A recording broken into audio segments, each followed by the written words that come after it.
Het binnen vooral sombere gezichten van de Morning Grains. Meer dan 30% van de bedrijven verwacht het tak om hier ontslagen. Maar 100% denkt dat ze nog personeel aannemen moeten. Dat betekent dat een heel soort mensen de komende tijd haar baan verliezen. Nou, ik vrees dat als je kijkt naar de cijfers, 1/3 van de bedrijven gaat mensen afstoten, ook in Friesland. En dat zal betekenen dat er nog vele honderden arbeidsplaatsen verloren zullen gaan. Niet alleen doordat hele bedrijven helaas failliet gaan, maar ook doordat eigenlijk alle bedrijven zo op de centen moeten gaan letten. En zo hun bezetting zullen moeten inkrimpen. Dat eigenlijk in de hele economie je zult zien dat het aantal arbeidsplaatsen gaat teruglopen. Het is eigenlijk geen verrassing meer dat de bouwsector ook in 2013 weer bot getroffen wordt. De huizenmarkt is volslijn in zwart en gemeenten worden heel iets voorzichtiger met grote projecten. Het is slag op slag.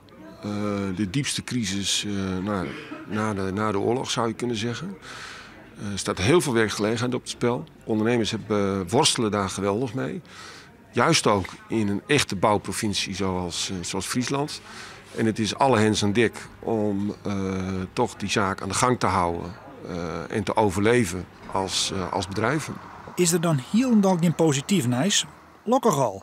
Zo verwacht je Frieske bedrijven groei van de export. Opvallend binnen ook de verorings in de detailhandel. Het werken met webwinkels, vaak in combinatie met een stenenwinkel, dat lijkt toch voor veel detailisten de toekomst te zijn.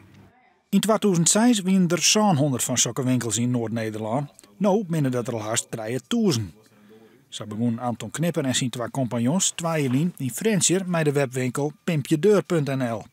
Ze maakt ze grote stickers voor op het door en meters grote posters voor aan een schutting in de tuin.